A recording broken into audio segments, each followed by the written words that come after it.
So,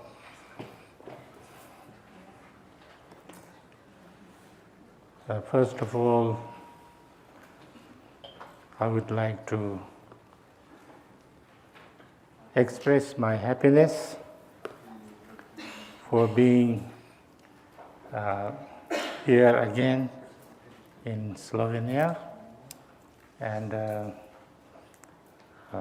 last year I was coming here on my way. I arrived in Vienna, and next day I was coming here. And that night I got a call saying the Karmapa arrived in Berlin and he wants to stay in your center. Come immediately. So I had to go. I had even some entertainment arranged on the way. So I'm sorry that I couldn't come last year, and I'm sure it was not easy for the organizers. So I'm very happy that I could come this year. I would like to thank everybody who is here for making time to spend this evening with me. And we have been going through this text of Gampopa, Jewel, Ornament of Liberation, for some time, for many years. I don't know how many. Now it's year 4. Is it? Okay. And I am told that we are on this 15th chapter, which is on diligence, the paramitah of diligence. It seems we talked about the first three paramitas, and so as you know, of course, the 6 paramitas is like 6 paramitas, Eightfold Path, includes all the practices in Buddhism, and if we can use these 6 paramitas, that's all, and all different kind of teachings could be and must be included in the 6 paramitas, and also anything that we do in life also could have 6 paramitas in that or within that. I think this is also something maybe we have already discussed a little bit. Now coming to the paramitah of diligence, so all of these sections or chapters are discussed within these 7 points, and this is reflecting on the faults and virtues, means like reflecting on not having, how is the problem not generating diligence, and what is the virtue, or what good will come by generating diligence, and then what exactly is diligence, to introduce, to understand diligence, and then how many different kinds of diligences are there, and then how to to describe those, and then how to increase or develop the diligence, and how to make it pure, and then the result of practicing diligence. So in these 7 points. Now it is said here that even if one has a certain kind of experience or practice of earlier paramitas, like the paramita of generosity or giving, a paramita of shila, or how to conduct our life in a good way that's good for ourselves and good for others, and also, patience and patience and forbearance. Even those, we have something, we understand something, and we would like to, a little bit practice that. But if you don't have diligence, then we are lazy. That I don't think I have to say. When you are not diligent, then you are lazy. And it says that if you are lazy, then you cannot accomplish anything. One cannot accomplish positive things if you are lazy. And you cannot do something beneficial in life if you are lazy. And of course, you cannot become enlightened if you are lazy. So therefore, trying to generate diligence is necessary for all other 5 paramitas. Diligence is important to support as a means to generate all other paramitas.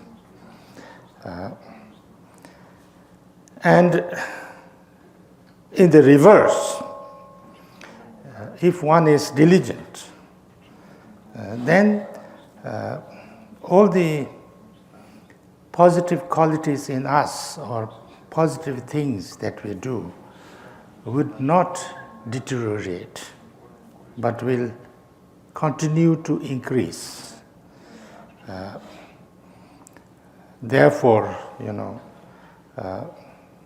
the more diligent you are, the more your positive qualities increase, and the more it will help you not to, not to lessen our, positive qualities and actions and, positive actions and things like that. And it will be very much helps to give success in this life, to do positive things and helpful things for others, and it will also help us to become enlightened. So this is there are quotations of this from the Buddha's words, like sutras, but it says the same thing. So maybe it's not necessary to try to translate.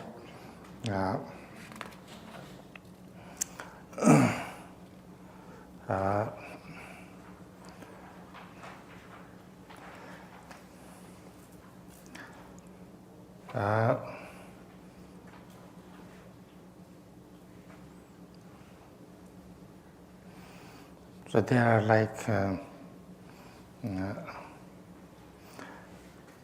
there are many quotations, but one quotation maybe is enough. There is one sutra called Lodu Jansu.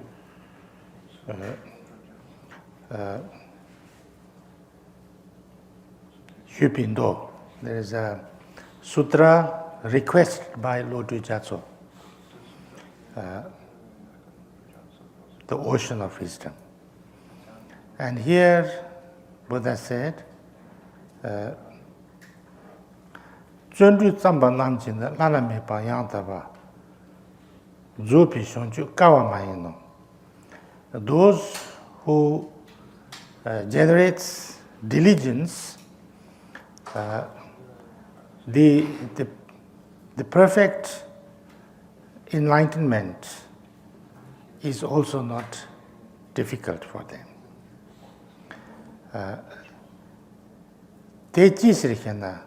Why that is so? Lodi Janso, Kona Chundu Yopa, Tena Shonchu Yota. Then he says, Lodi Janso, he calls him. Lodi Janso, he says, the Buddha says, wherever there is diligence, there is enlightenment. So there are many of this kind. So, but I don't think I need to explain this. Everybody knows that laziness doesn't get anywhere else. But I think this next one, the third one, this is important, I think. What is diligence? Because this is sometimes not how we understand diligence. Most of the time, we think diligence is working hard or trying hard to do, hard working, trying to drive us to do things, even if we are tired and, and this is not exactly the understanding from the Buddhist point of view. It says, the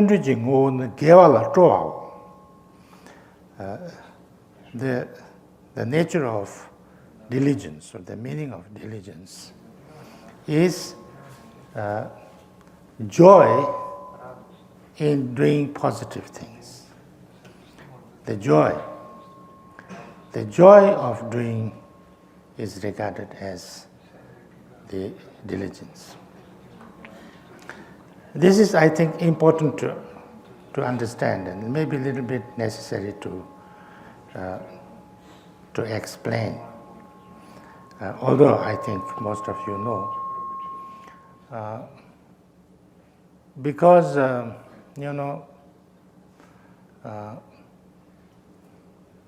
if you really have to be diligent and have to work kind of on something constantly and more deeply and a long time to accomplish something great, then you can't take that too much as a burden. If you take something and this is, I don't want to do this, it's very difficult, it's very hard, but, I will do it, if you if you try too hard, make an effort, even if there is no real joy or happiness in doing that, or you are not so inspired, then that thing becomes a burden on us.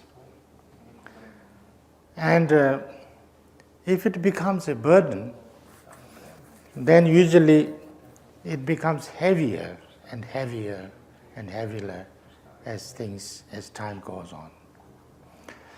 Usually they give this example that if you hold this, this glass of water, which is, not that heavy, I can hold it for a few seconds, no problem. I could maybe also hold it for a minute or two, no problem. But if I have to hold it for 1 hour,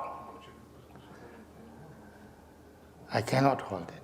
It becomes heavier and heavier and heavier. And after some time, my hand will collapse and I have to, let it go. Same way, whatever I'm carrying, if I carry something and walk, the longer I go, the heavier it becomes. That's the same if I take what I'm going to do, or I'm doing, or I'm working on. If I have that attitude that this is difficult, I don't want to do it, I do it because I have to do it, but I really don't like to do it, then sooner or later you need to give it up. Sooner or later you have to let it go. And with that kind of attitude, or with that state of mind, you cannot really completely complete something, or you cannot, maintain that energy or aspiration.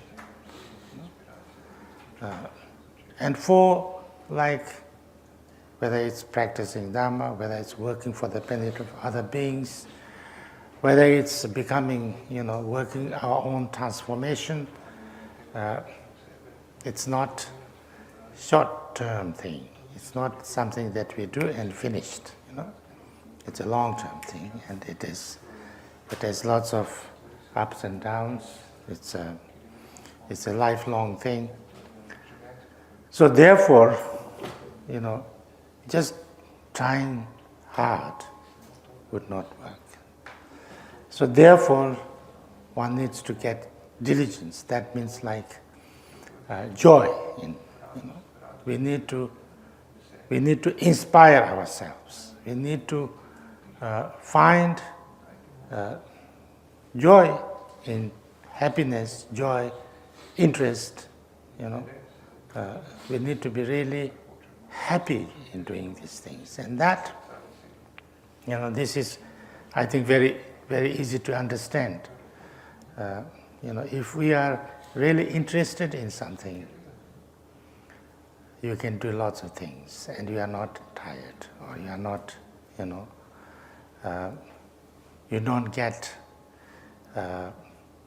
fed up with that. Look at people who are playing football. I always, I think I talked about this before also,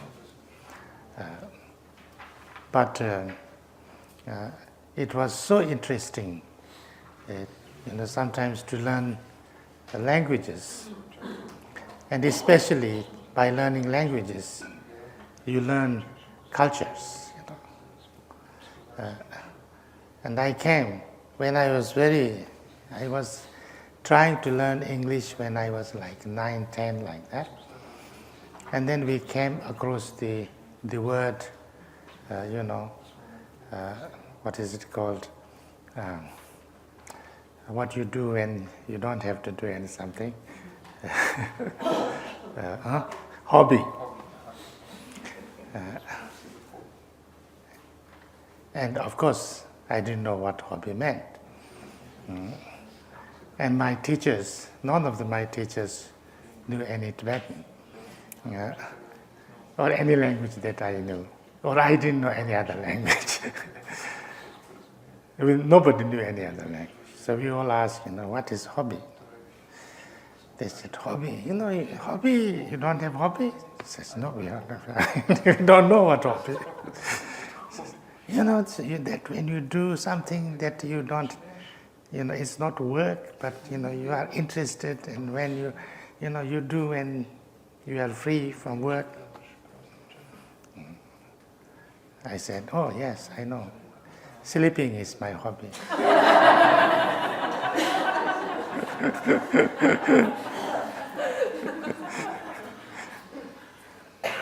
My teacher didn't like that too much.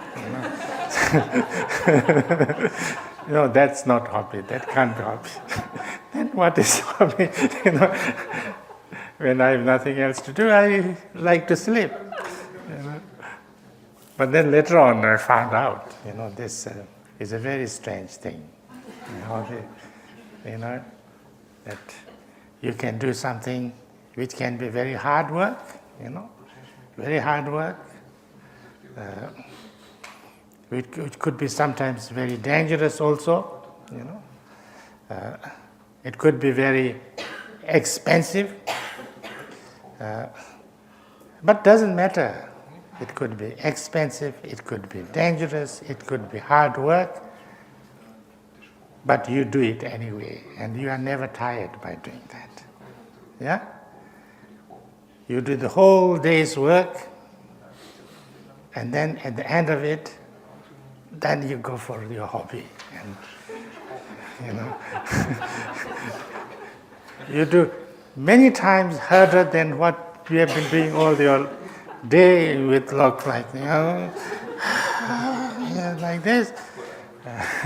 You could spend lots of money on it, and it could be even risking your life, no problem, And then you come back and you're like, it's so nice.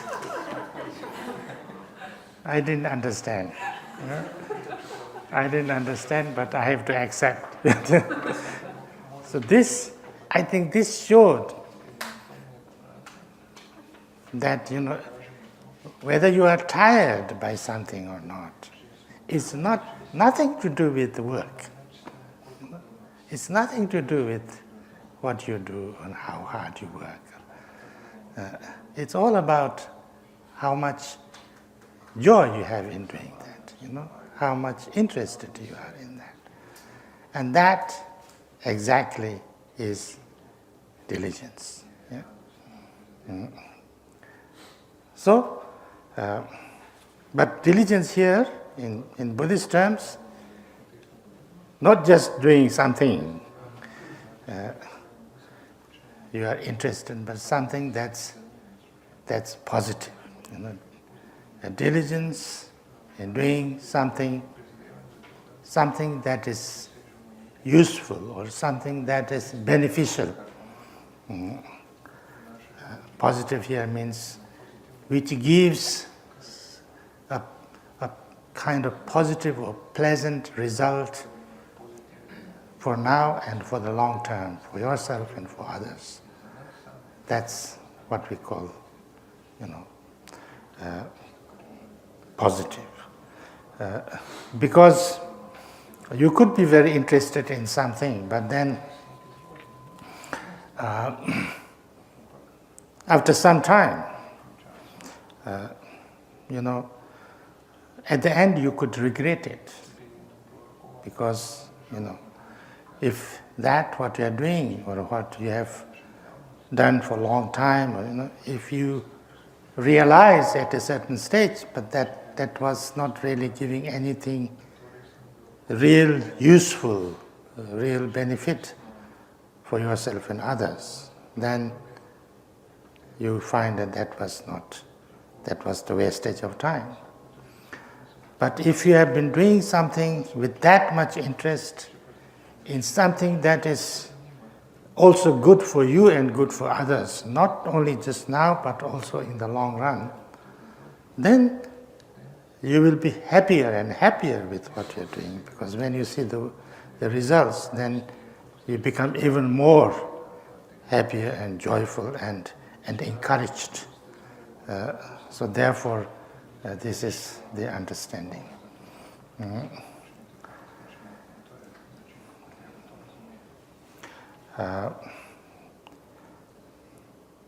Now,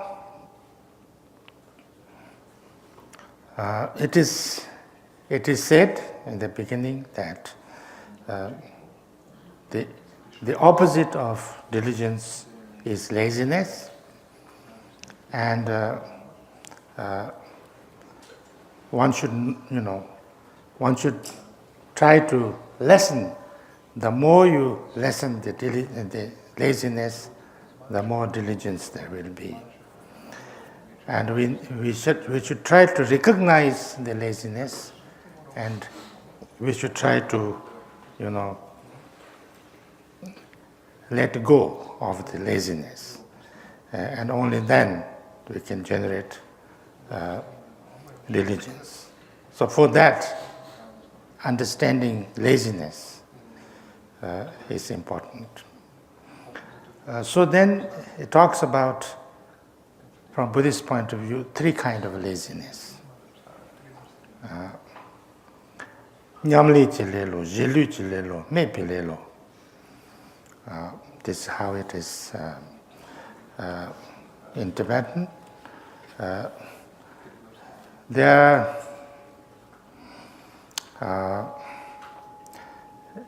There's some English translations of this book. Each translation gives different translations. So I don't know which is good, which is not good. Here,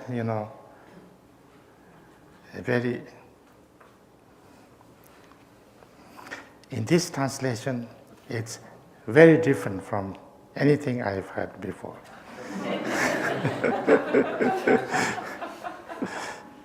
It says laziness of listlessness.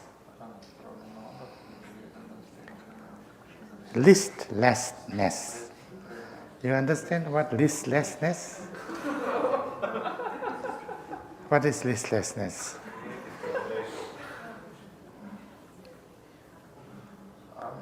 Nisem prepričan, lahko kdo hitro na Google Translate preveri, ampak drugače to, da smo brez vsakršne radosti, čez brez življenja. Anyway, doesn't matter. So we will describe. So then you'll find maybe it's easier. It says like this. Basically, it's hasta mañana.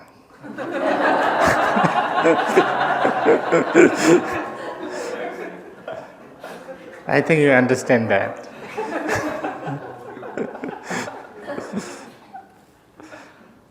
So, I don't know what you would call in Slovenian, but it is described here as Nyalvata, Nyepata, Nyevlasopi, Yetaji Devala Chapate. You are attached to lying down, getting massaged. I think it is said here in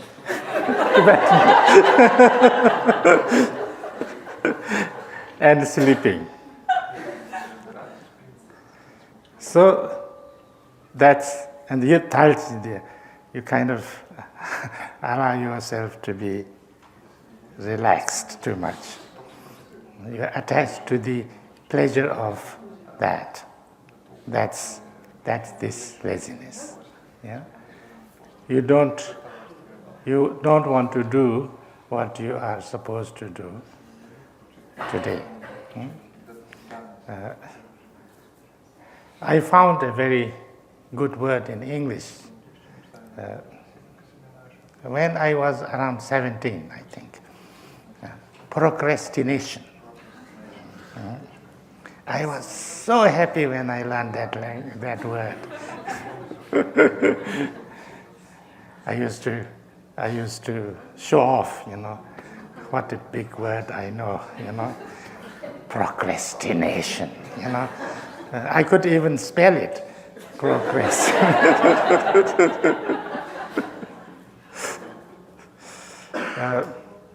So therefore, one day, I was so happy with this word that actually I wrote it down. I made a long, very long poster, and then I wrote, eliminate procrastination, both quite long words, So how good I am in English language.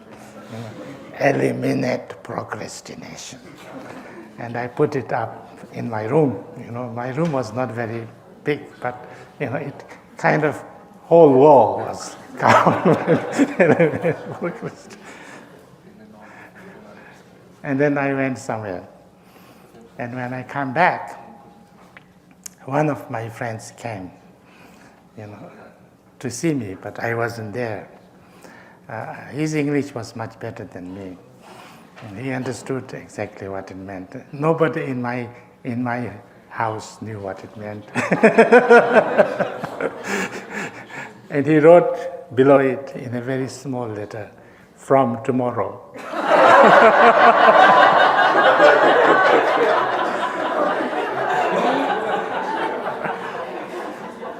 So it's still my motto. Eliminate procrastination from tomorrow.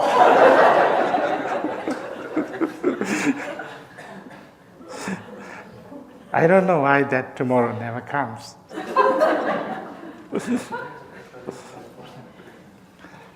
So that's that is the first kind of laziness. So whatever English word you want to use, you can use, but you understand.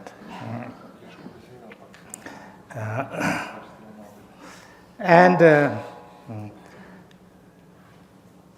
it says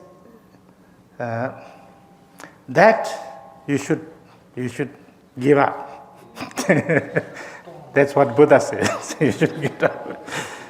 Why we have to give this up? He says, because there is not much time. There is not time in this life, because he says,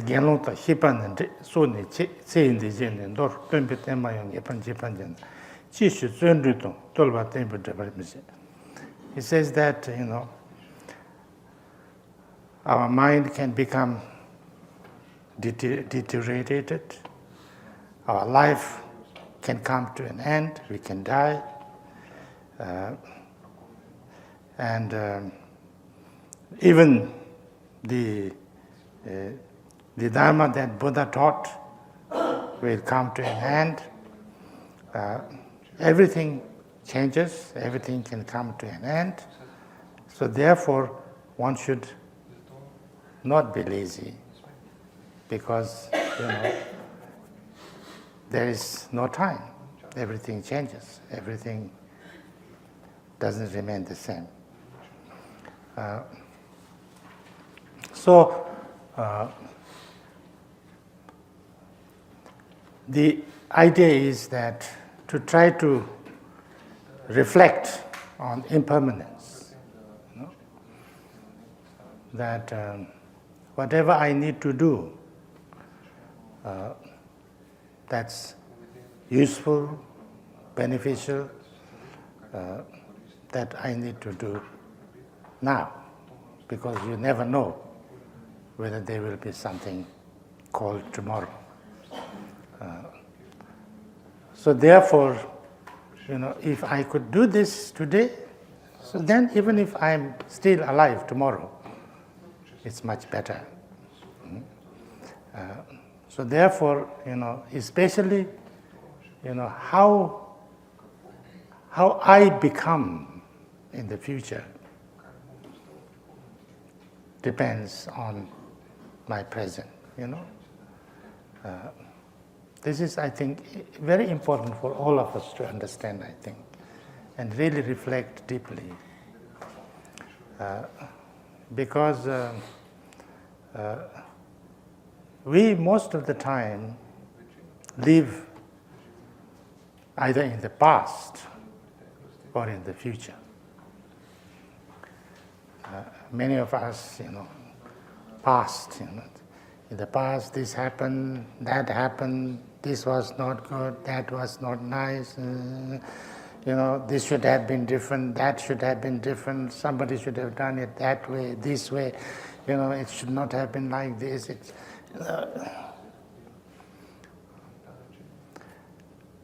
It's true, it should have been like this, should not have been like that, but it's gone. Past is past. we cannot go back there. Sometimes in science fictions, you can go back, but that's science fiction. And even if we can go back, that's not really past, that's now, because I go back now. So therefore, past is past, so it's no use too much dwelling on that, especially negative things happened.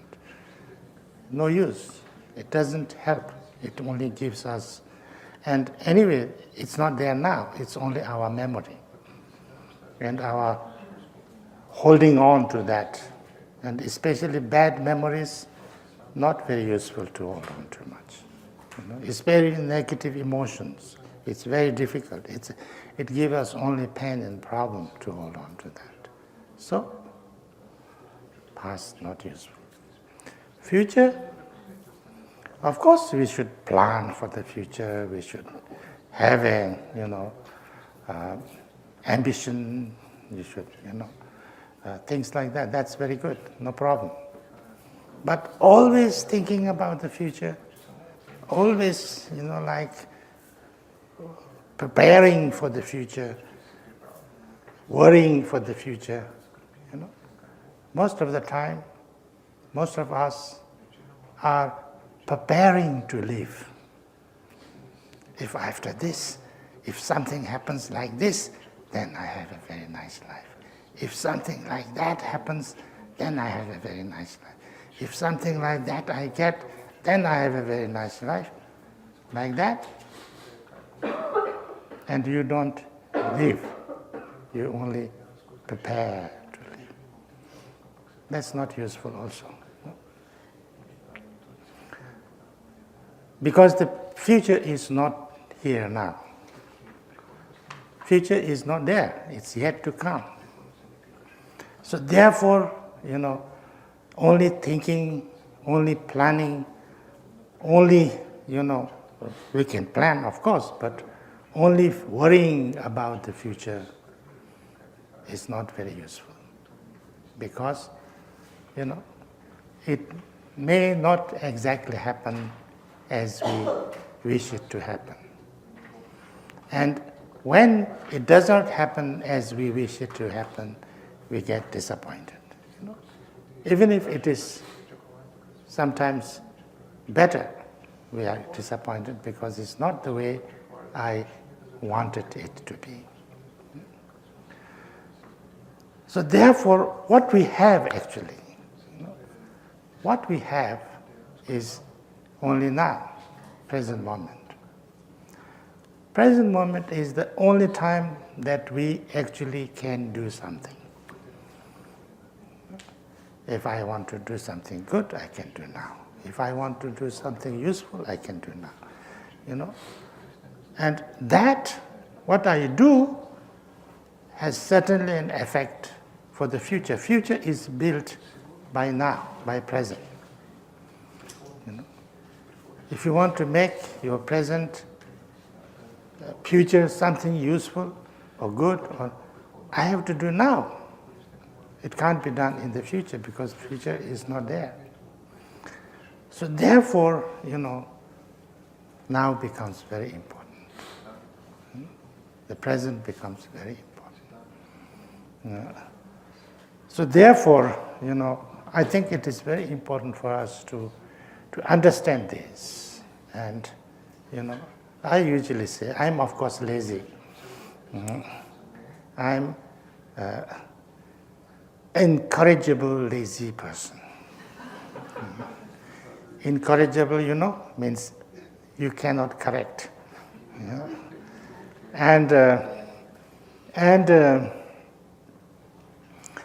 But therefore, maybe this is not the teaching says. Teaching doesn't say this. Teaching doesn't say this. Only I say this. So therefore, you can delete it from your notes. I think we should live today as happily as possible. Not always lying down and massaging and sleeping maybe. But let our mind be as joyful as possible, because it's no use too much, stress, too much unhappiness, too much bothering about the past and future too much. And so we should live this as happily as possible. And then do something good, Do something. If you can do something that's useful, that we know is helpful and useful for ourselves and others now and in the long run, we should try to do that as much as possible. If not, at least be joyful, happy. Because there's no use. What's the use of being so, if something a little bit goes wrong and then I say, it's so bad, I think it's not worth it, it's not worth it. It's not worth it, I think, Everything changes anyway, And especially, like, if I expect all the problems solved, I can say, I think, very definitely, with confidence, that time will never happen, when all the problems are solved, Even if there is all problems solved, tomorrow there will be something coming, So it's like that. There will be, the life is about, I should not say, the life is all the problems, problem after problem. That's not a good way to say. That becomes a little bit negative. I try to say it in a different way. Life is about keep on solving problems. That sounds a little better, no? Life is about continuously solving problems, So therefore, it is like that, whether you like it or not, that's the life. So there is always problem. It's not that now I have solved all problems, now I will be very joyful, now I will be very diligent, now I will be very happy. That's not possible. So therefore, let the problems be there. Let the problems be there in the past, let the problems be there in the present, let the problems be there in the future, because there cannot be a time when there is absolutely no problem. Nobody has been able to solve all the problems of the world. It's not possible. So therefore, let it there, but then I can be happy and I can enjoy my life and I can, as long as I'm still, in a okay type state of being, then I can. So I should do that, because when I do that, when I focus my mind on positive things, I allow myself to feel good, to feel useful, to feel positive, to think about my own. It doesn't mean that I have no problems. Of course I have lots of problems, but still, it's useful it's necessary. Otherwise I will be, this is what we most of the time do, I have this problem now, I have this problem, I solve this problem, I have to get this problem, I don't get any sleep because I have this problem, and then this problem solved, now I solved, okay, now I can enjoy my life, 2 or 3, and then 5, 6. That's not yes. So therefore, I think this is very important. This is my point of view. So anyway, this is the first laziness. And the second, yes, so therefore I should do it now, because you never know what will happen tomorrow. So I should do now, but with joy. It's not, because something positive, if I do something positive, if I know something, something good that I know is good for me and good for others, something that is really helpful and useful, then if I do it, it will be, I will become joyful myself, because I know that I am doing something good, useful, something meaningful. All of us want ourselves to be, to be meaningful. Life should be meaningful. Life should be useful. Life should be something that's kind of benefiting some people. And if I find I'm doing something that's useful and beneficial to some people, that will make me proud of myself. So when I am proud of myself, I will be happier. So therefore, for my own good and for my own, doing something positive is my own self, others, everything. If I do something good, it could actually make me feel better even all my life. I think this is something, I should not spend too much time on this, but I think it is really important, that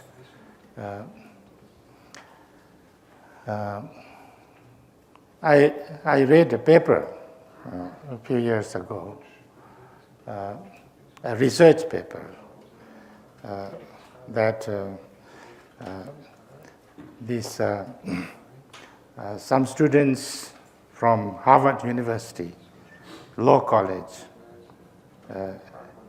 did a research, and they found something interesting that was kind of contrary, opposite to what usually people thought.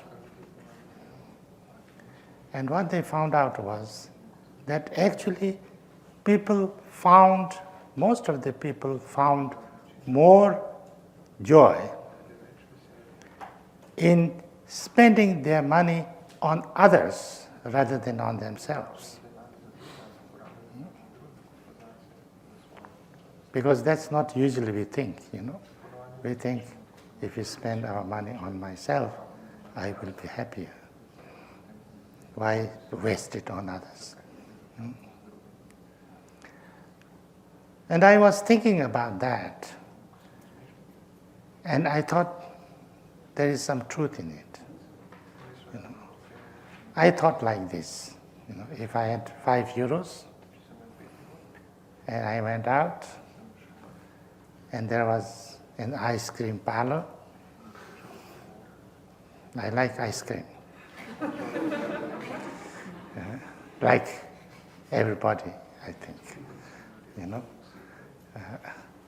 But I can't eat ice cream in India. Every time I eat an ice cream, I have big trouble. I get sick immediately. Somehow, I don't know why, as soon as I come to Europe, that disease is gone. I can eat as much ice cream I want.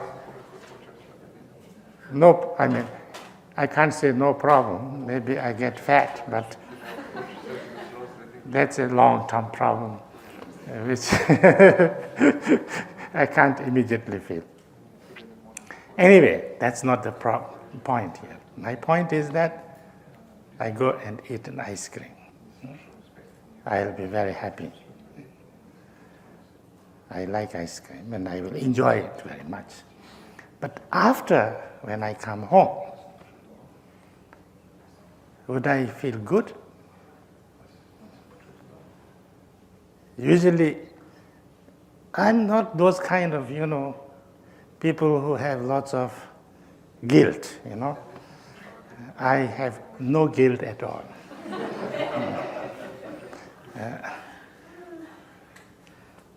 I didn't understand what guilt was for a long, long time. Well, I start to understand a little bit. I have no guilt. But still, I would think, oh, now I've had this, ice cream. Maybe it's not really good for me. All my doctors say I should not eat ice cream. So maybe it's not really good for me. Yeah. Then that's all. I wouldn't regret too much, but still, my pleasure is finished from there. Then nothing, nothing. After that, I will not feel anything good about it. But instead, if I took these €5 and maybe if there was somebody really needy, who didn't have anything to eat or, something like that, if I gave that and fed somebody or, something really, really useful, I thought, with that, I may not like it very much that time, I would say, I should have actually had an ice cream, but I did that. If I did that, then I would come home and said, I would think, usually I'm very stingy, I'm not very generous. My old uncle who used to travel with me all the time says, you are worse than any person, You just wear this robe which is totally useless. You are so stingy. You don't give anything to anybody. He gives, he gives to everybody. And I say, they will be drinking or something like that. Not so nice. Anyway, so like that. But still, I think, if I did that, then I would say, oh, I did something good this time, something that would be useful to somebody. Yeah, I'm kind of a little bit proud of myself. And then tomorrow, I can still be happy. I think, oh, yesterday I did something quite good, which I don't usually do. I gave somebody €5. I think even next year when I come here, I say, last year, I was quite generous, Maybe I can think about that all my life, and can be proud of myself. That's much better than ice cream, no? I think like that. So therefore, it has some sense in it. Anyway, that's... Then, how to do that? It says, how to get rid of this kind of laziness? And then you should immediately act. It says you should do it as if a snake falls on your lap, or your hair catches fire. When if you are afraid of snakes, some people love snakes, then it's another matter. But if a snake or spider, I think most people in the West they don't like spider. Falls in your lap. Then what you do?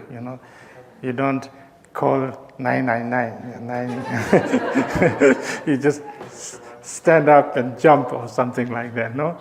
Or your hair catches fire, you immediately do something. So like that, they say, try to just act immediately what you think is the good thing to do, useful thing to do, meaningful to do, you just do it then and there. And then you will be done, and you will be happy now, happy after, and things like that. And also very, very useful, because then you will accomplish what you really want to accomplish. So this is the first thing. Then the second kind of laziness is zilupilelo. This is like also this translation is a little bit I don't really understand. The laziness of disregard.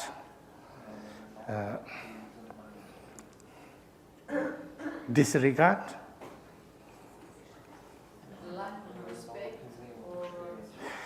So therefore, I will just explain, maybe easier. It says, I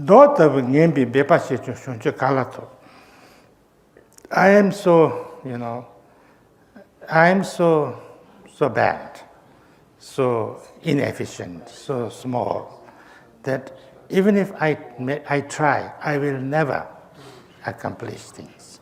I will never become enlightened. I will never be able to accomplish. If you think like that, that's this kind of laziness, kind of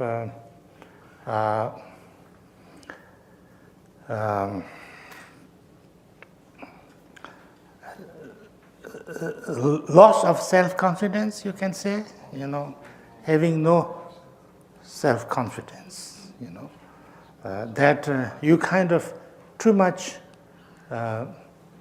look down on yourself, or, no self-esteem, low self-esteem. And this is regarded as a laziness because, you don't try. You already decided that you cannot do it even before you make any efforts. But everybody is same. Those people who try, then sometimes they succeed, sometimes they don't succeed. But if they don't succeed, they try again, and then and sometimes they try many times before they succeed. Yeah, in anything.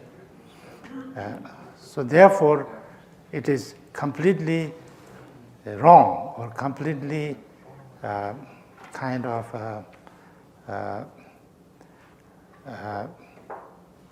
it's an ignorance. It's a wrong way of saying that you decide that you cannot do or you cannot achieve, or because you never tried. So therefore, one should. It's not about whether I can do or not. It's about how to do it. If I have to do it, I have to do it. Maybe I'll do it very well. Maybe I will not do it that way. Maybe I'll do terribly. But, if it is really necessary to be done, you should do it. You should try to find a way to do it. There is some... once I read a book called How to Become Richer Quicker. I really liked the book, actually. I didn't become richer, but it's really very nice book. Lots of good things there. And in that, it was said, what did it say? There was one, now let me see, what was that?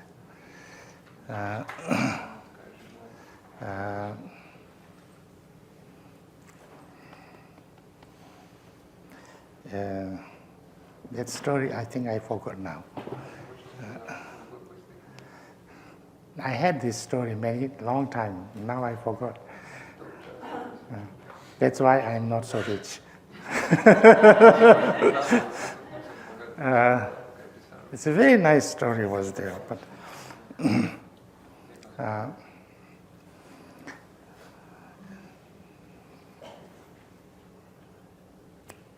it's very interesting thing. Very, very good instruction was there.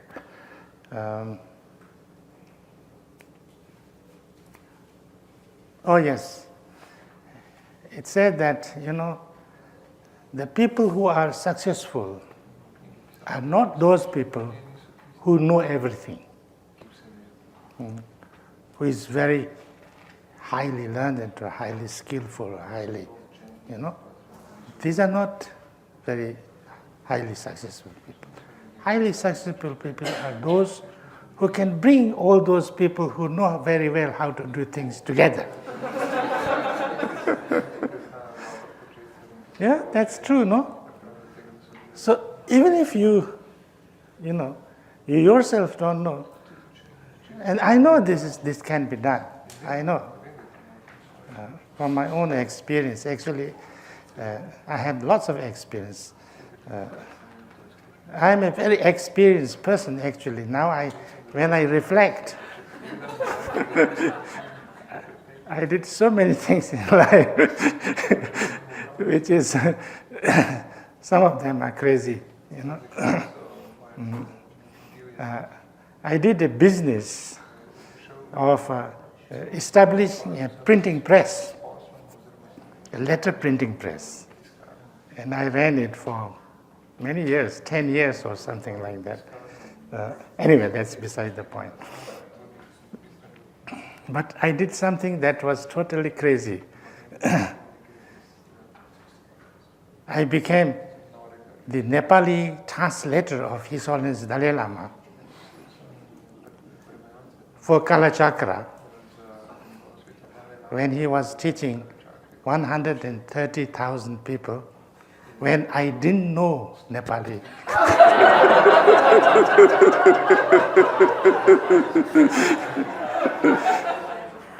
I really did it. I'm kind of a little bit proud of myself for that. We invited His Holiness Dalai Lama to Sikkim to give Kalachakra. And then,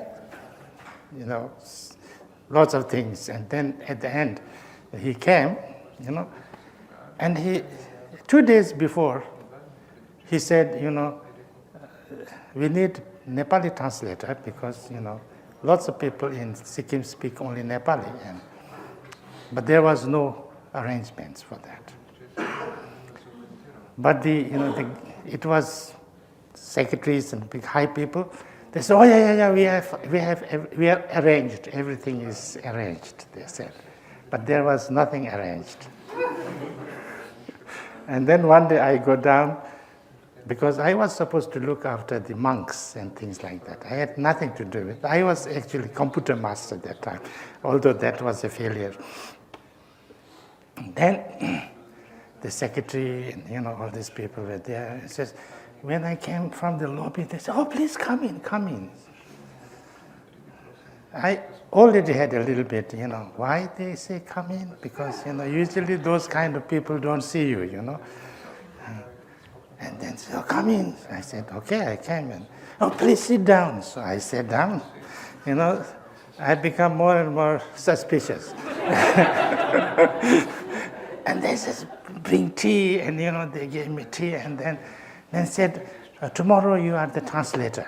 I said, "What?" "You are a Nepali translator because, we can't find anybody else." I said, "But I don't know Nepali language. I have not attended one class in my whole life in Nepali." Of course, everybody speaks a little bit because, everybody speaks. He said, "I don't know Nepali language." He said, No, but everybody says you are the best."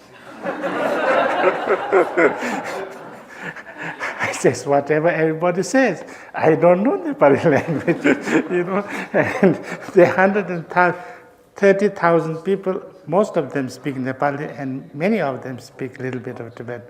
And they will all laugh if I speak Nepali.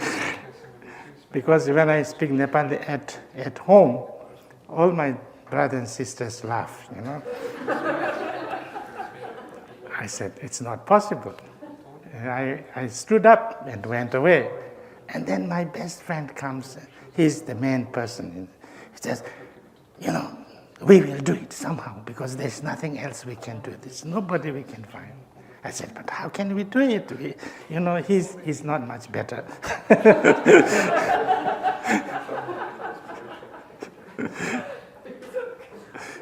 We have to do something because there's no other way.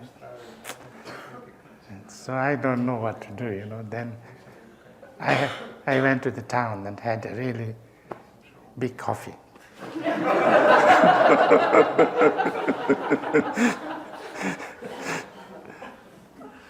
Then I went to the university, Nepali department, who was my friend, and says, I need your help. He says, what can we do? He says, we will do everything. He says, we have to translate Nepali into Dalai Lama's. They said, but that we can't do because we don't know Tibetan, we don't know Dharma, we can't do that. He said, please come with me tomorrow.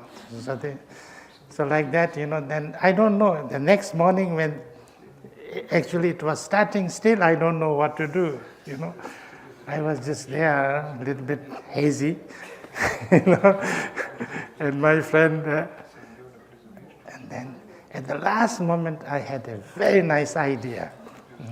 I said, oh yeah, I know what to do. I tell you in your ears, with my broken Nepali, and whatever, Nepali, Hindi, English, whatever comes together, Sanskrit, because I studied a little bit Sanskrit, so I know the terms and a little bit same, So I mix everything and tell you, then you say.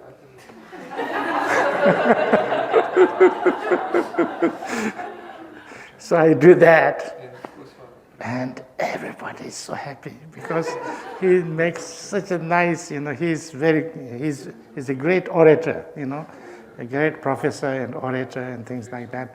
He's a great voice, so he says it, and then everybody and congratulate him,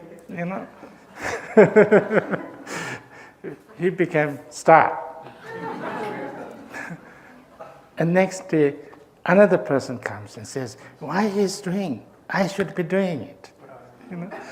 Because I'm in the department and I'm so-and-so secretary, and he comes with his, Nepali translator. But he doesn't understand English, Tibetan, so I have to say to him. And he makes a mess of it. Because, anyway, so like that, Sometimes, it's not about, you can't do it. It's not, it's never, you can't do it, Why not? You can do it. If I can translate in Nepali, why can't anybody do it? And I got still letter, as the translator of His Holiness Dalai Lama into Nepali language, I can show that. When somebody, now my brothers and sisters never say that, never laugh at my Nepali because I show this letter to them. What are you talking about? I'm official translator of His Holiness. And I did it twice again. So therefore, this is the, it's all about how much we should train. If I'm not good at something, that means I'm not trained enough. So we can train. Maybe it takes longer time, but then we can become better in that. Anything. So therefore, this idea that I'm too bad, I'm totally I can't be doing it, is not right. Do you need a little, what do you call it? Break? Yeah. Yes? Okay, we have a 10 minutes break or something like that.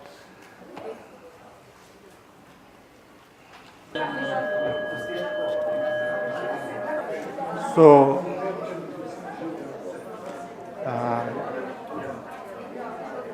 then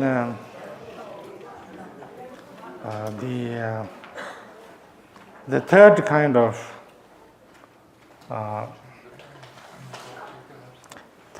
of laziness, again it's a little bit strange translation, but this is sometimes people call it laziness of busyness. And because, sometimes we do so many things and we are very, very busy.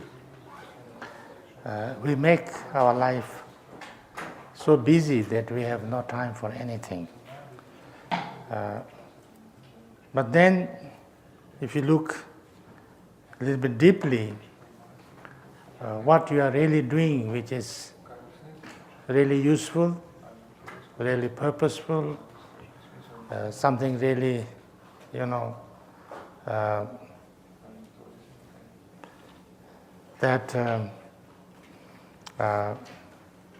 that's meaningful, then we find that it's nothing like that. There's nothing much.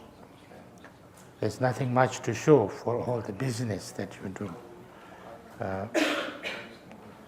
So that is, that's called the laziness of busyness. I've heard that many people, some people did kind of research on this, and many people, when they are dying, they were interviewed and said, if you look back to your life, what do you think you should have done? And many people have said, I should not have worked so hard. I should have spent more time with my family, with my loved ones.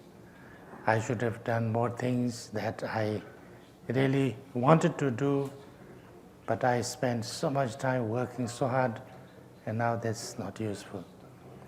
So something like that, that we need to learn, because everybody has 24 hours, and then we have to sleep. At least 8 hours. Some people say that you should sleep 8 hours. Yeah? But even if not 8 hours, whatever may be, but we need to sleep. So then we have, so that's everybody. So within that, how, because we say that we are busy, but if you look deeply, it's ourselves who decide, what we do and how we spend the day. So therefore, to really think properly and how to, make the right kind of priorities, that becomes important. And we should be more concentrating on something that would be, giving us the most benefit for ourselves and for others in a big way, for long-term benefit, for something that will give us most useful thing. And then less and less, something that is needs to be done, or something then it's interesting to do, so things like that. Because if we just fill our day with lots of things, then there will be no time for the things that are really important. So therefore this is the, actually there's a very nice story, but I don't know if we have time for that. I don't want to go on this book for like countless years. There must be some time to finish the book also. And if I keep on telling stories, maybe it will never be finished. Or maybe it doesn't really matter anyway, but I think most of you have heard this story, but if some people didn't hear it, I think it's a very nice story. I like it very much, This is nothing Buddhist actually. It's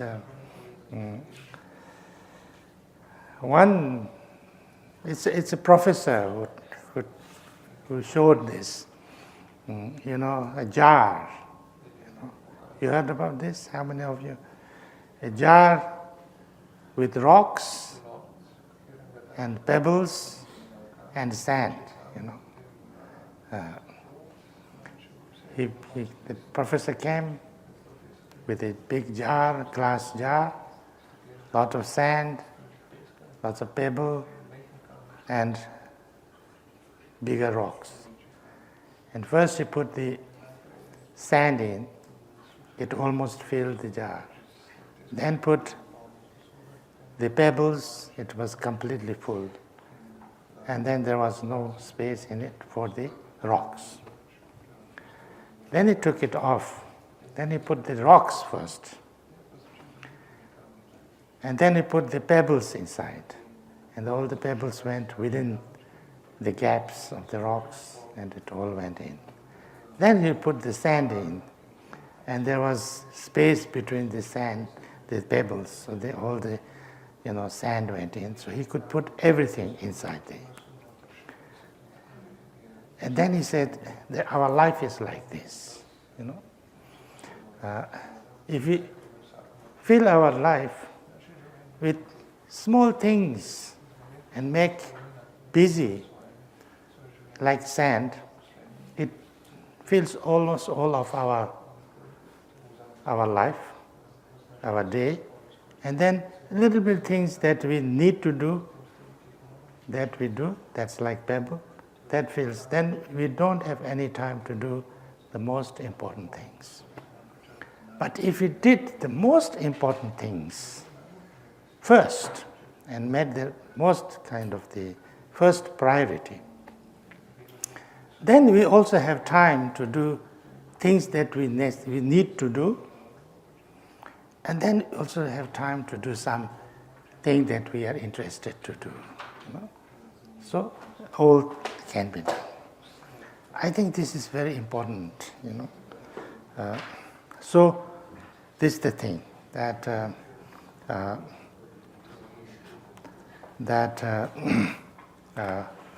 one needs to try to find the right priorities and not to lose sight of the important and most beneficial things. We must give time to that. So these are the three laziness that we need to understand and then try to implement. Because I think I didn't. Anyway, that's I think enough. So now we did finish the three lazinesses. Now we come to the diligence. And there are 3 diligences also. The diligences can be in 3. And these are Koshi Tsundru, Zhori Tsundru, Chopra Manjipi Tsundru.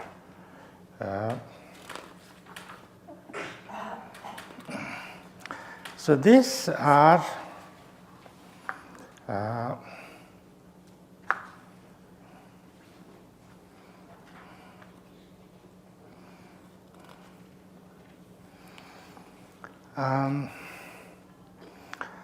the first is translated as here in this book, actually they don't call it diligence, they call it perseverance. I think diligence is enough. No? Diligence is easier to understand. And the first diligence is like kosha. Kosha is armor. The diligence of armor. Maybe it doesn't make much sense to you, but what it means here is that this.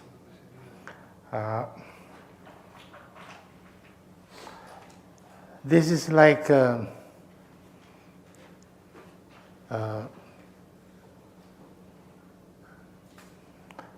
what can you say? Sampapusun sopa. Sampapusun sopa is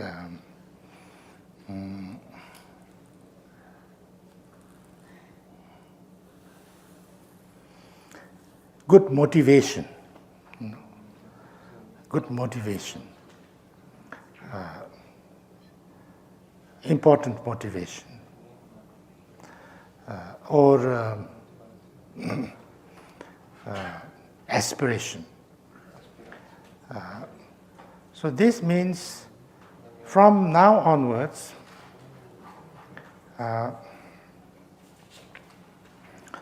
say like for instance, from now onwards, until I can bring all the sentient beings to,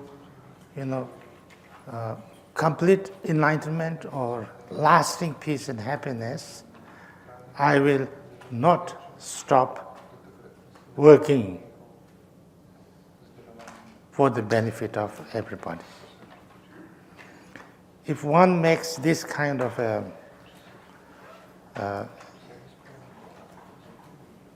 promise or decision, this is a very big decision, this is a very big aspiration. I mean, this could be the most,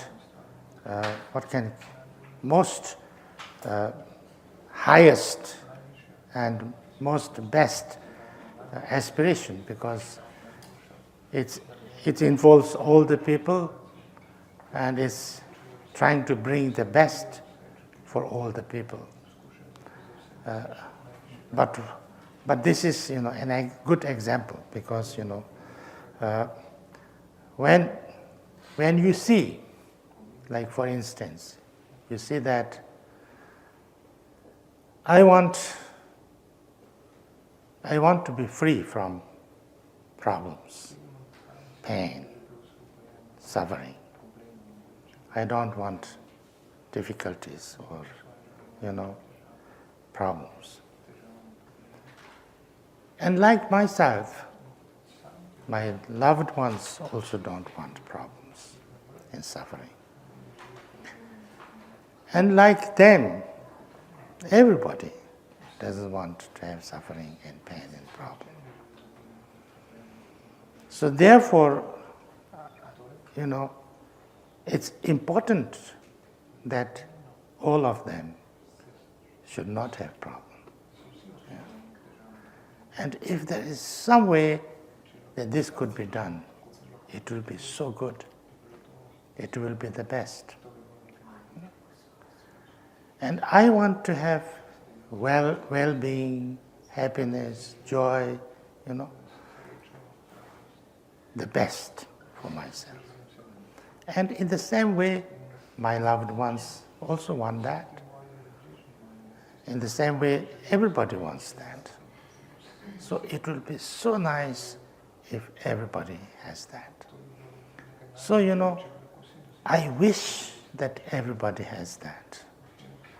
I wish that everybody is free from suffering. I wish that this happens to everybody. And then, if I really wish that, then I must do something about that. Because if I could do something about that, that would be the most marvelous thing. Would be the best thing that could happen. So then, why should I not start something? Because everything starts with one step. So, why not? I should start to train myself towards that. Even if I can take one step, even if I can do something little bit good, little bit, even if I just train myself to become a little bit better human being, it will be a step towards that. So, the step I take is a very small thing. Maybe it's just to learn something, maybe to, to kind of have a good aspiration, or maybe just a prayer I can do, not more than that. But that, I wish it for the best and highest and biggest kind of thing. So when my what can you say, my goal, my ambition, my highest is that, then even I make a smallest thing to do, I am going that way.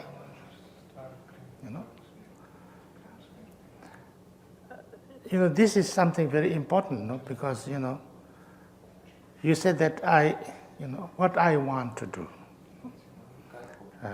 where I want to go. Maybe if I don't know where I want to go, I could be traveling everywhere, all over the world, but I don't know where I'm going. Then I'm wandering. I'm a wanderer, like I am. I don't know where I'm going. I don't know where I will be next time. Where you are in, I'm in Slovenia. I know where I'm going after a few places, but then after that, no, I don't know. Maybe I'll be back in India, Sikkim. But then when, if I don't know where I'm going someplace, then I'm wandering. I'm just a kind of a little bit lost. But if I say I really know where I'm going, then I'm going there. Even if I'm not going that way now, I could be staying a few days here. Actually, before getting there, maybe I go, if I'm going to the east, maybe my road is going through west, and I go a little bit west and then to the south and then slowly to the, But actually, I'm going where I want. So therefore, if I have that, that goal, that ambition, that, then even if I do something very insignificant, I'm still going there and for that purpose. So that's kind of, So therefore, we need to have some kind of agenda for our life, some kind of ultimate goal, not just for this life, but lives and lives and lives. So therefore, from Buddhist point of view, this is the thing. That, whether it takes however many lifetimes, it doesn't matter. Whether it will, be difficult and hard, and it doesn't matter. Whether there is nobody to help me, lots of people to help me, doesn't matter. But this needs to happen. That all beings need to be free from suffering. And all beings need to have lasting peace and happiness. And that is what I'm going to make it happen, sooner or later. When that aspiration or motivation or dedication or direction becomes clear, then I know where I am. That's called bodhicitta. But that's the highest, whatever. But this is, that makes, that's the diligence, because you have to kind of put on the armor that, this is what I want, and I would like to work towards that. It might take lots of time, lots of efforts, lots of failures, lots of ups and downs. Doesn't matter. Doesn't matter. I will go on slowly, step by step, working towards that.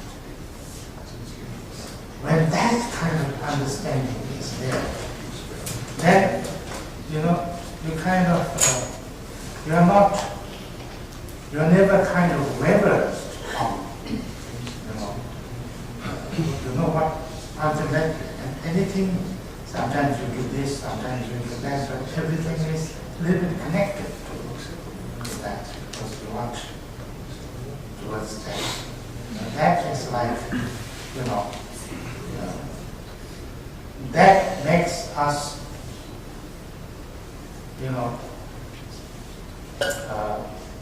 diligent, because that's my interest, that's my goal, that's my, the ultimate, what I want. So that's the first thing. Then,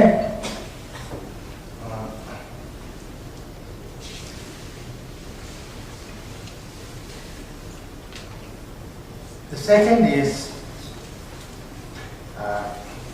the actual action. Now this is what actions should I take for this purpose, for life, for this purpose. Then there are three things.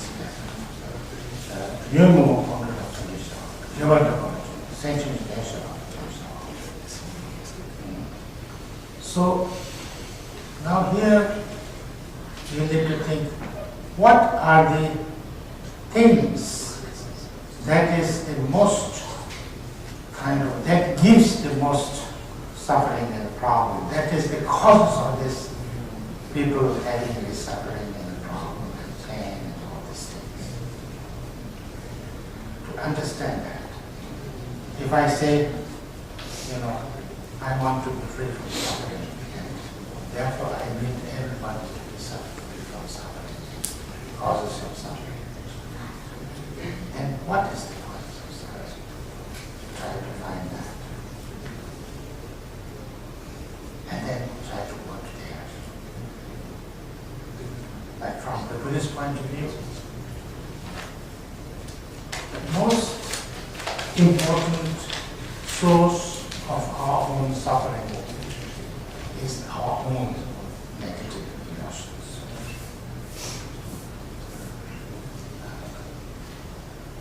Like for instance, there is lots of conflict in the world.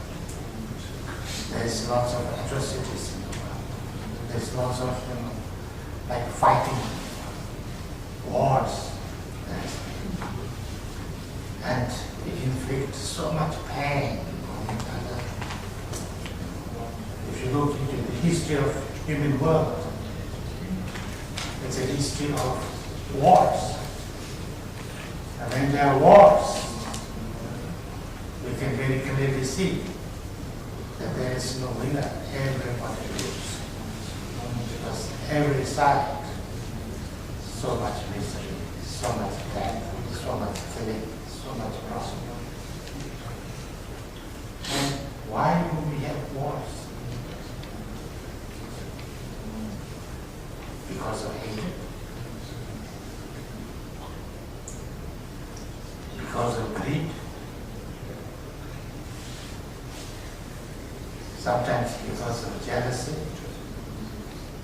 Sometimes because of misunderstanding? Ignorance? So therefore, these negative emotions are the truth, the real causes of this problem.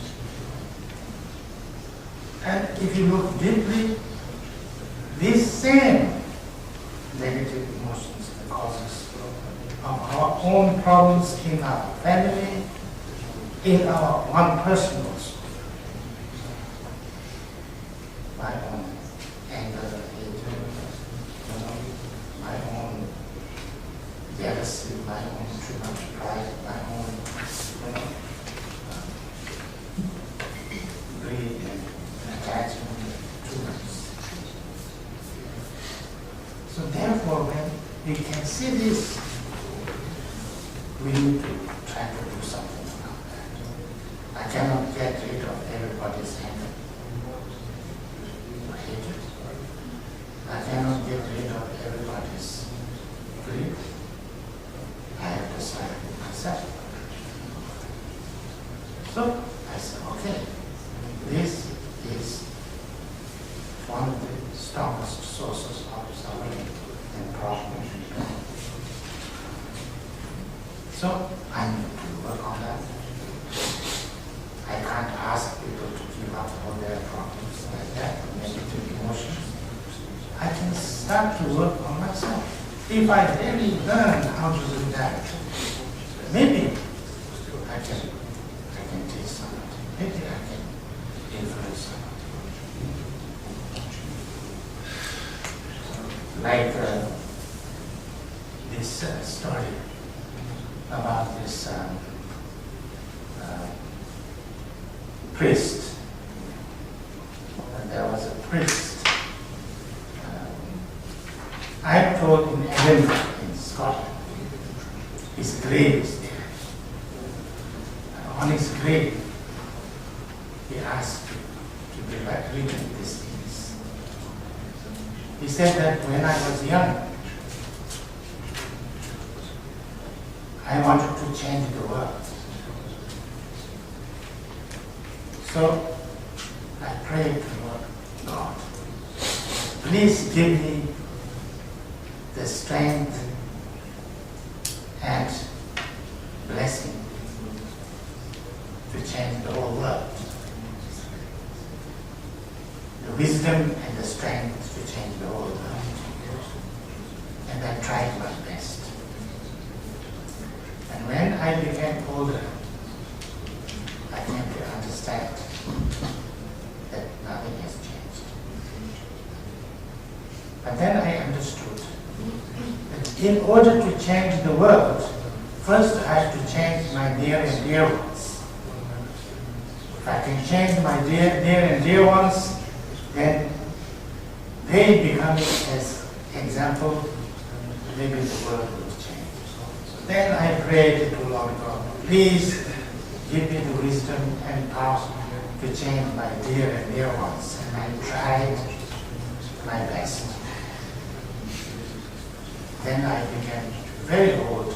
I came to realize nothing changed. But then I realized that actually, in order to change my dear and dear ones, I need to change first. Now I pray, dear God, please give me the wisdom and the power to change myself. But alas, it's too late. He was too old. So if he had understood this when he was young, maybe. And then he said, if I change myself, then taking that as an example, maybe my dear and dear ones will change. And taking that as an example, maybe it will. So we can't just go and change everything. I have to start. So therefore, to make one little thing to work for myself. And then take that is not just to change myself, but the beginning of changing the whole universe. Big purpose. So this is kind of the thing, And then not only getting rid of negative things, but also bring something positive. Something positive. And even if myself do something positive, not necessarily the help, something that's something good for my own future, something that brings me, some learning or some understanding or some well-being or something that is helpful to everybody. That also I try to do whatever positive things, whatever good things I try to do. But that also for that purpose. With joy, with happiness. It's not that if I can't do this, then I'm too bad. Guilt has no place. Yeah? I don't understand this guilt thing. Because, even if you are going to do something good, and then you can't do it, and then you feel so bad that you even worse. That is not necessary. So therefore, and then how to help? How to help? Helping others is not easy. It's next to impossible. Because other people are other people. They have their own ways, they have their own things, it's very difficult to help because, unless one helps oneself, it's very difficult to help. But that doesn't mean that I should not help. I should try my best to help. And sometimes, a little bit can also be sometimes useful for them. I cannot guarantee that I will be able to help everyone. But I should do with, good intention, best intention, and try my best. It helps, very good. It helps a little bit, very good. If it doesn't help, okay. Sometimes it could go also the wrong way. But that's not my fault, because anything that I do is just one element. There are so many other elements. So if all elements are bad, one element cannot do much. This is very important to understand. Because sometimes people, it's very clear now. Everybody knows this. And just wanting to help, just having this,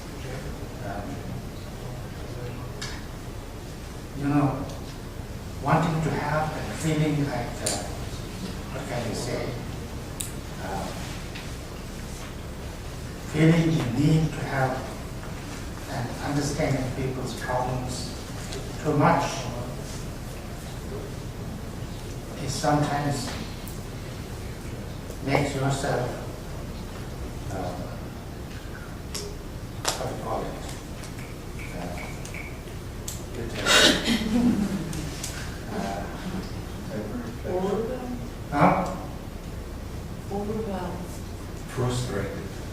Frustrated, and worse than that, burnout, and another one, depressed. It was, I think, not last year, but the year before last. I attended a conference in Strasbourg, and there was some scientist who did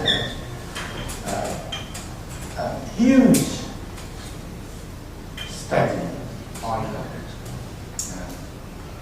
what do you call it, when you are cautious of other people's suffering. Empathy. They did huge research on empathy, on thousands of people. And they said that,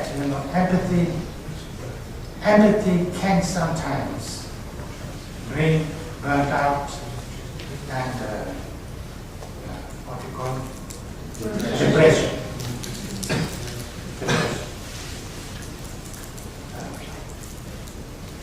And sometimes it can bring more courage and more kind of strength. And then they kind of figured out that the empathy, if too much you focus on yourself,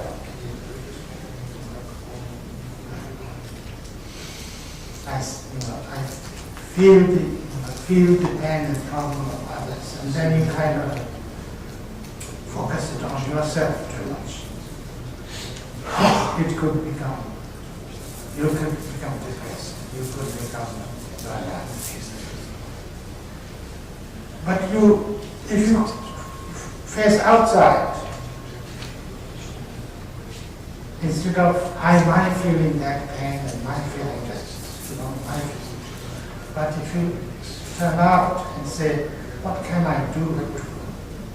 What can I do to the problems and pain and difficulties? Then sometimes it could give more strength, more courage. And it can become compassion. You turn it in, because sometimes, it could bring more like burnt out. So this, I think, is important to understand. That it's not like because this is how it is. Sometimes people I've heard people trying to be compassionate, meditating on compassion. And they told me, I've been so much meditating on compassion. Now I cannot read newspaper anymore. I cannot listen to the radio. Because every time it so hurts me that, So therefore, this, I think we need to learn ourselves. We need to know that there's lots of suffering. Yes, there's lots of suffering, and this needs to be solved. It cannot be solved just like this. I think it's important to accept all these problems and sufferings and pain is there. It's not easy to get enough. It's there. It's not a problem there. And then, if I can do a little bit, I should be happy about that. I cannot expect too much. And that's the problem in life. I'm told that the doctors, the nurses have the highest rate of burnout. Because they want to make the patients, cure better and very quickly. And then they expect that, and then you try, and when you try too hard, they don't get better, you get worse. Sometimes. important to have the understanding clearly that yes, I help, but my help has to start with a very small thing. And a little bit is also big. I have to appreciate myself doing little things.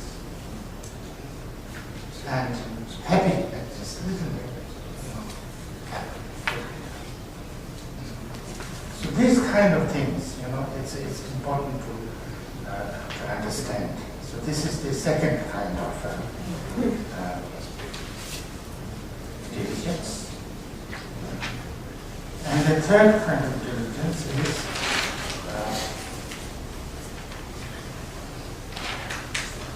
third kind of diligence, then it's finished. So I must quickly say this, that there are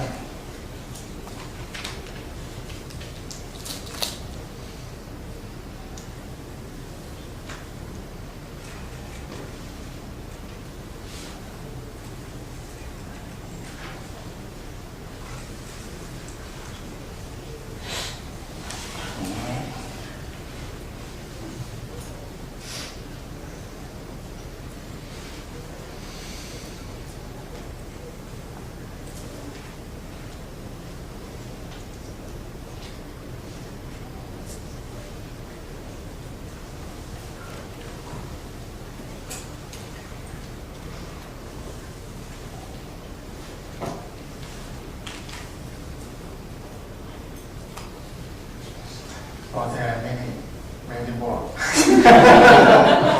I think I will stop here. I will stop here. And we will finish the diligence tomorrow morning. Any questions? Yes. No, when you talk about effort, Huh? when you talk about effort, right, diligence, Yes. and how many lifetimes it takes, to put diligence in order to little by little improve your own ability, one's own ability to help, to be helpful. I wonder when I hear something like that, because that sounds so remote, these other lifetimes. And anyhow, it won't be me in those other lifetimes. So my question is, how much diligence it takes in this lifetime to do that? Is it possible to do it?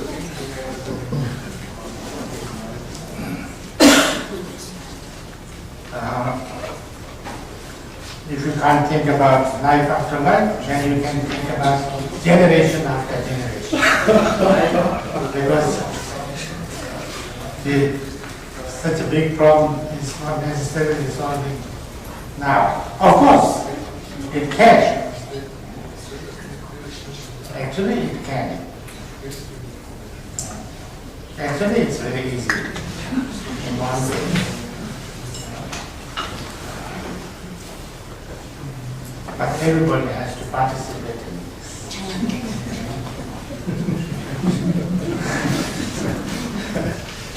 Like,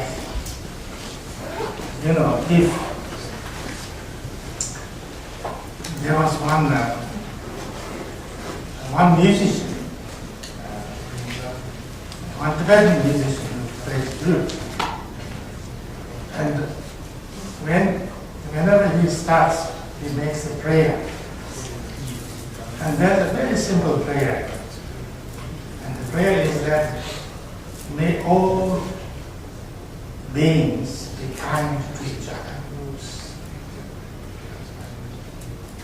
May all beings be kind to each other.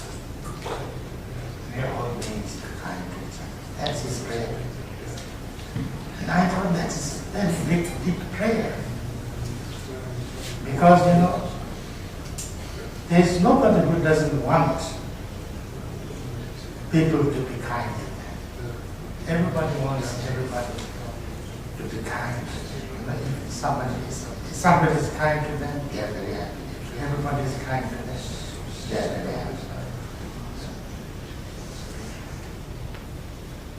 And if somebody is kind, then that person feels peaceful. If you feel kindness, you feel peaceful, you feel warm inside, you feel joy. So the person who feels kindness is feeling very good. Person who is the recipient of that kindness feels very good. You know, both sides feel very good. And if you are kind, naturally you see everything much better, much nicer. And if all the people in the world could be kind to each other, from tomorrow there can't be any war. There can't be any war. There can't be any injustice. There can't be any atrocities. So the world will become immediately a heaven. No? So simple. You don't need life after life after life. You know? You don't even need years and years and years. If everybody becomes kind to each other, immediately the whole universe is transformed. And not only that everybody has to become like that. If the majority of the people become kind and values this kindness, then those who are not kind has to pretend to be kind. So if they have to pretend to be kind, then either they slowly become kind or it doesn't matter because they pretend to be kind. They're kind. Yeah? So, you know, actually it's a very good, easy solution, but it doesn't look like they're going to do that.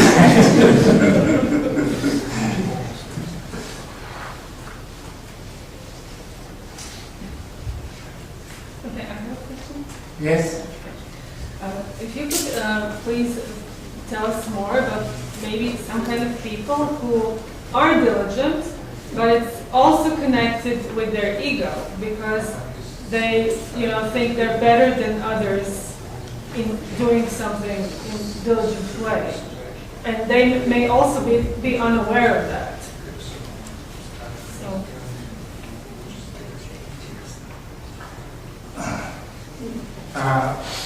That's why they don't understand the causes of problems.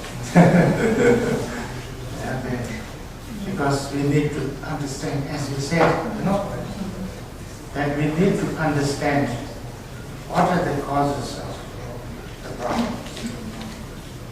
And sometimes it's our own, like ego, our own pride. Pride can become a very strong source of problems. We don't know. But sometimes it's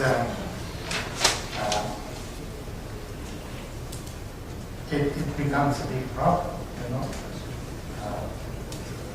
and because then you look down on others. You think that everybody is stupid. I was thinking about this a little bit. I was thinking about the problem of the teenagers. Should I say? There's lots of teenagers have very big problems for parents. Yeah? Many people are I have a teenager. They can't even say it longer.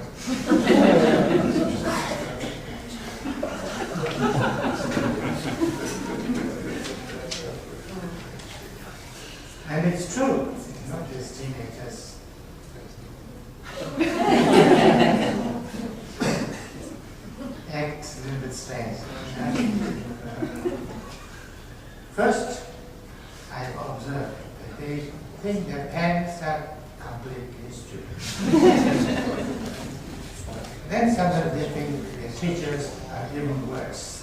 And then they think there is nobody in the world who knows anything. So I know everything. I think that's the problem. That's the problem of the teenagers. The pride. You don't know that you don't know that you don't know. That's the worst. And I've seen that when they cross the teenager time, they change. They become better.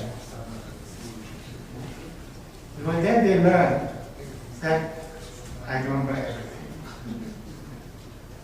I've been observing, like during teenage and they are teenage, like just in the school. But they think they know everything, nobody knows anything. But when they go to university, they know a little bit more, but they know there's a lot to learn. And then they become a little bit less. And then, they go to the master's degree or something like that. They become much more. There's lots of things like that. And then they go to PhD, and then they think they know almost nothing. It's like that. So I think the pride is like. So ego is also a pride, Ego is a pride.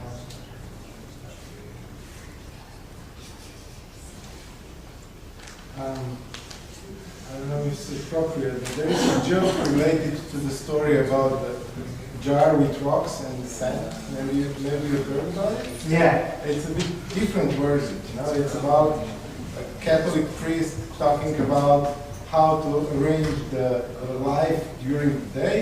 And it's also the same thing. You put first the big rocks, then the pebbles, then the sand. And then a drunken man stands up, takes a bottle of beer, puts it inside, it goes between the sand. And he says, at the end, there is still time for a bottle of beer.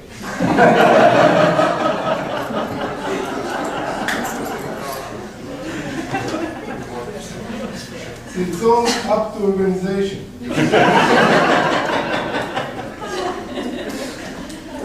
Did I get the joke?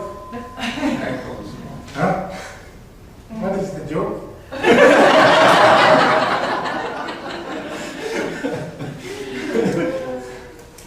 The person put the beer inside, pours the beer, and the beer, because it's water, it sinks between the sand. Yeah. So there is still room for a beer. There is always a room for a beer. And also ice cream.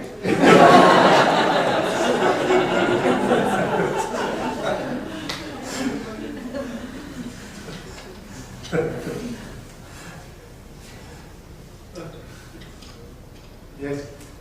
You mentioned that the cause of we should look for the cause of the problem as the hatred. How to work with these negative emotions in oneself. That's a big subject. That's a big subject. I will try to talk about that. That's almost the whole Buddhism is about that. Because it's very important and it's not easy. It's not easy. So I try to say something about that tomorrow. I think we can finish here tonight.